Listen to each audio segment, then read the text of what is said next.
Hello, adorable charms. You're most welcome to Everything Literature, where you get to learn about everything concerning drama, prose, the most inspiring poetry.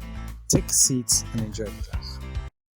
If it appears that I am growing old, do well to revive me with figures of speech. Once again, you're most welcome to Everything Literature, and our focus for today's class will be on figures of speech based on contrast. Objective for today's class are figures of speech based on contrast or difference, oxymoron, antithesis, climax or anti-climax, otherwise called pathos, epigram, paradox.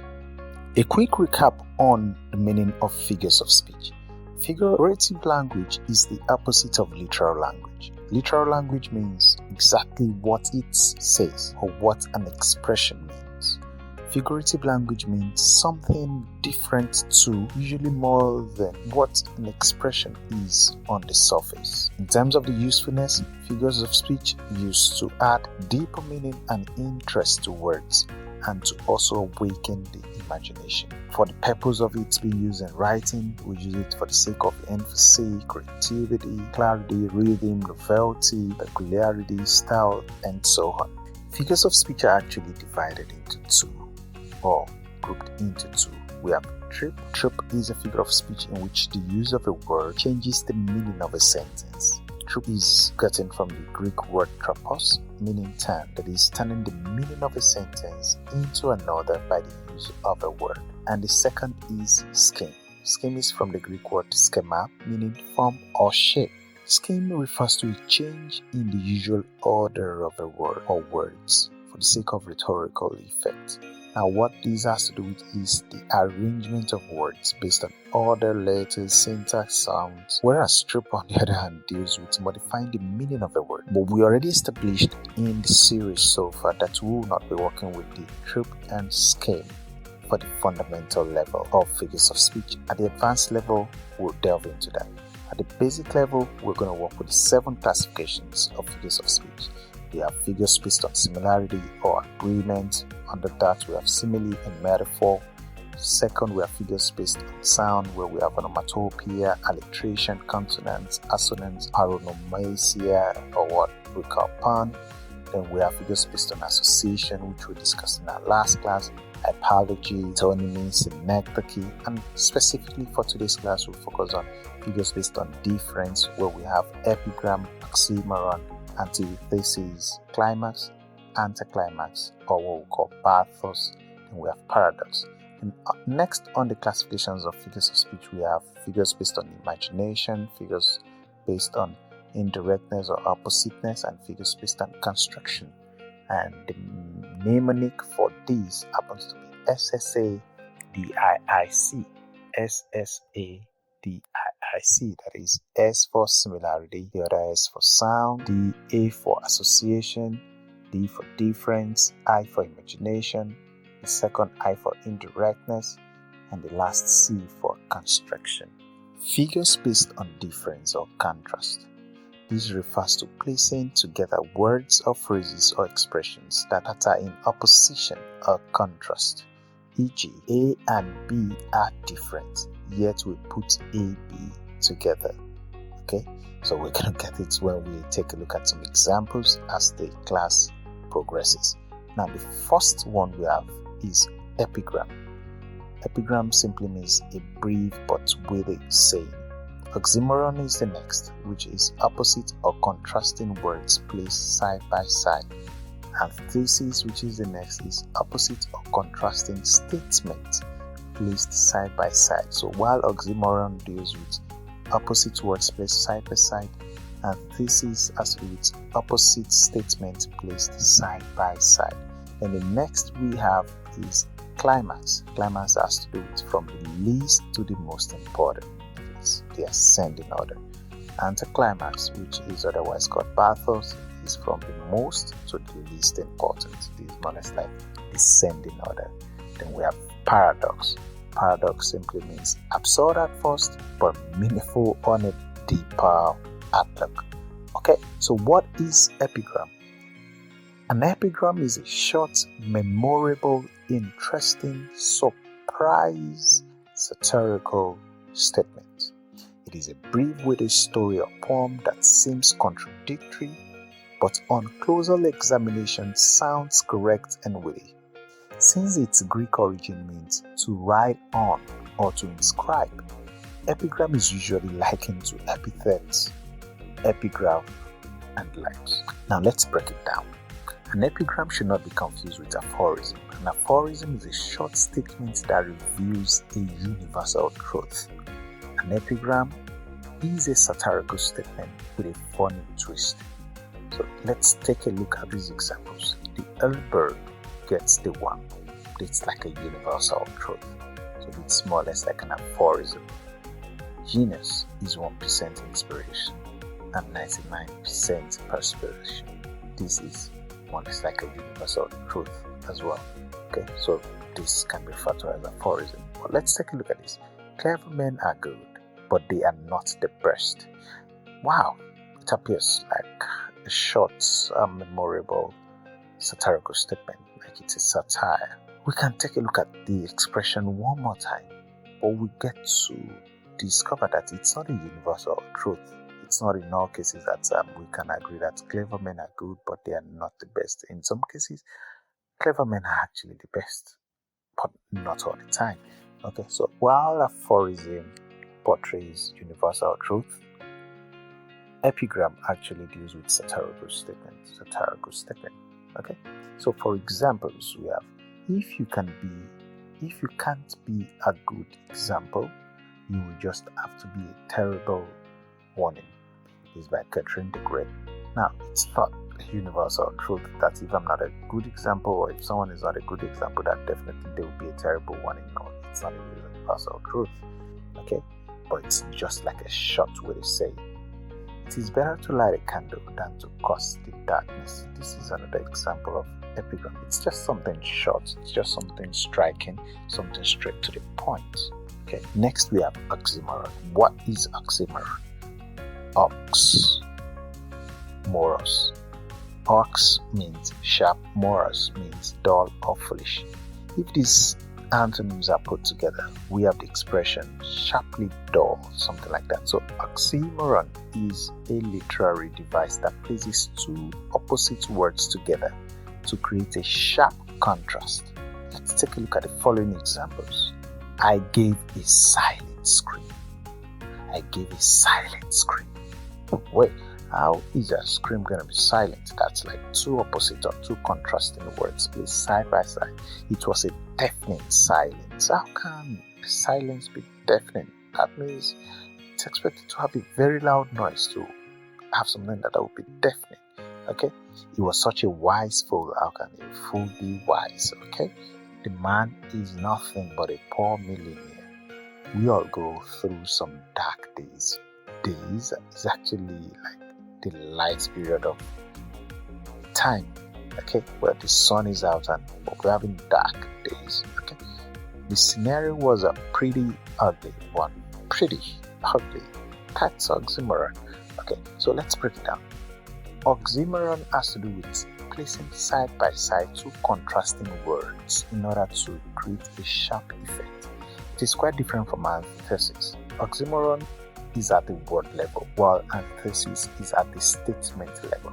So another good example of oxymoron is he possessed a cold fire in his eyes. So cold and fire are actually oxymoron. And we must take note that the plural of oxymoron is not oxymorons, it is actually oxymora. Next we have antithesis. What is antithesis? Antithesis. The word antithesis originated from the Greek antithenia, where an antithe means to oppose or set against. Thesis simply means a statement, and anti means opposite of the statement. So here, two ideas are used against each other or are placed beside each other, and following the contrast, one appears very striking than the other. So very good examples we have. Let us consider the following examples.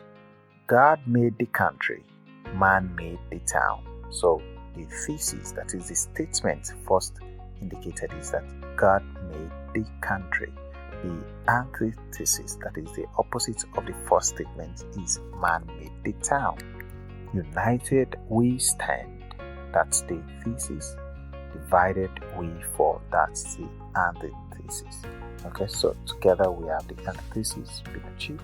We must learn to live together as brothers, or perish together as fools. So the first part is the thesis, the second part is the anti.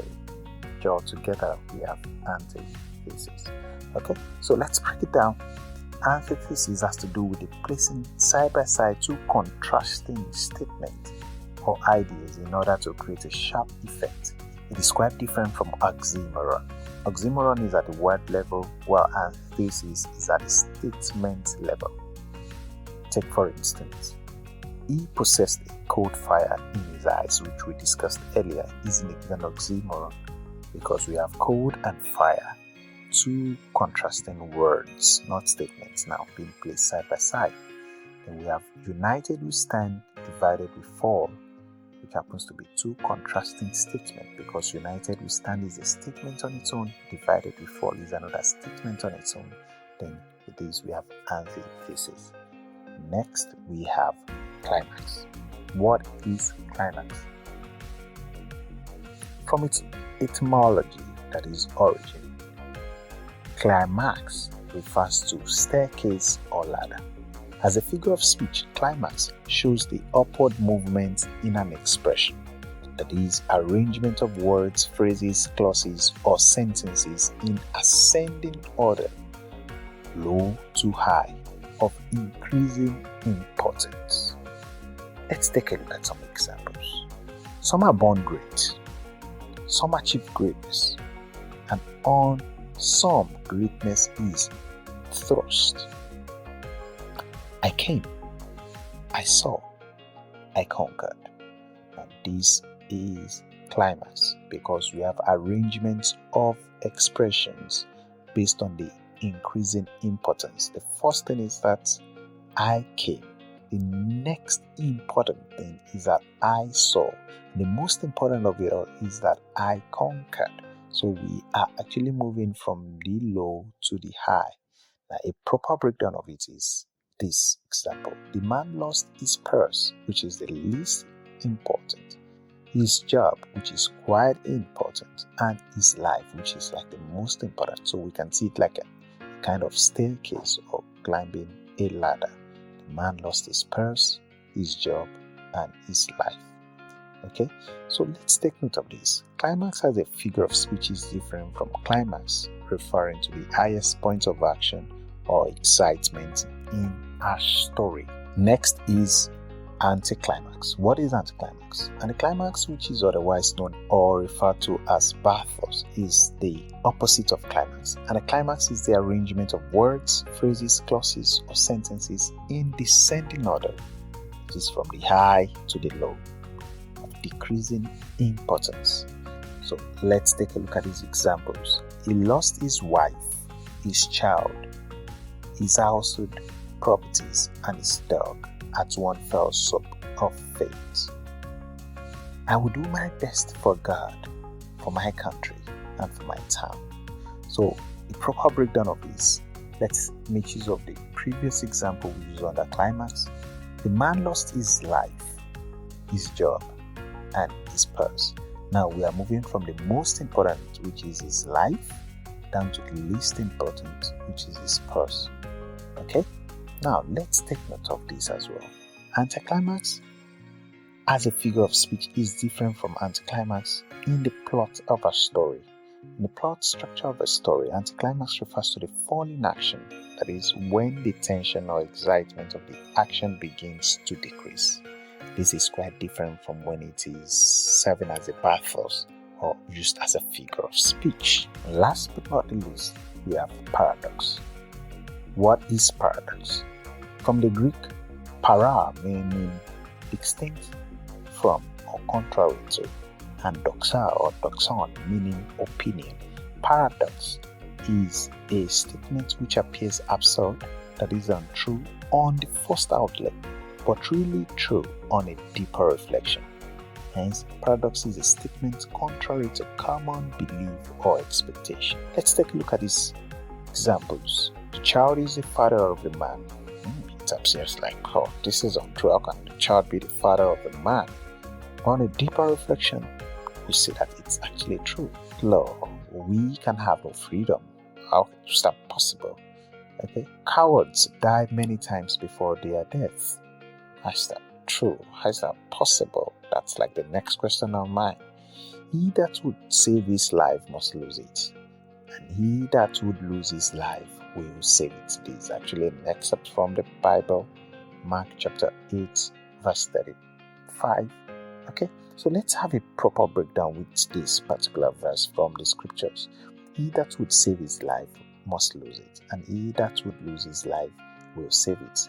On the plane, it appears absurd. It appears as if it's not true. How is it that if I want to save my life, I must lose it? That's not logically correct. And how is it that if I lose my life, then I would have saved it? Oh, I really don't understand. So, first, we must say that this statement is somehow antithetical in arrangement. But as a paradox, first, we must say that this statement somehow appears antithetical in arrangement.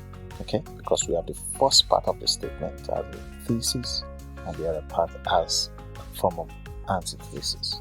Okay, but as a paradox, it first appears absurd to hear that one would save his life by losing it. How? Okay, simply put, life in this context means soul. Hence, to save one's life, that is one's soul, is to lose it. And to lose here means to give or to surrender it to God.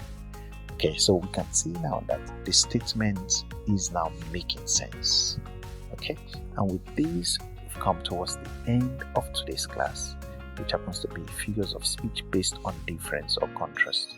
And we've been able to discuss that figures of speech based on difference or contrast has to do with placing together words or phrases or expressions that are in opposition or contrast. We took a look at epigram, oxymoron, anti-thesis, climax, anti-climax, and paradox. With these examples, clever men are good, but they are not the best. It's like an epigram because it's not a universal truth, but a satirical statement. Okay, he possessed a cold fire in his eyes. This is oxymoron because we have two opposite words placed side by side. Speech is silver, but silence is gold. This is antithesis because the first part of this statement is the thesis. Speech is silver. Then the second part is like the opposite of the first part. Okay, I came, I saw, I conquered. This is arrangement from the low to the high, more or less like climbing a stair. I will do my best for God, my country, and for my town. This is from the most important, which is God, to the least important, which is my town. The child is father of the man is actually an example of paradox. Figures of speech based on difference or contrast help readers put to use their critical thinking skills. Okay, do well to answer the questions. Do well to like the video if you've really learned one or two things from today's class. Also, click on the subscription button if you're here to subscribe. Let me get to know. I would really love to hear from you in the comment section below. Get to see you in our next class.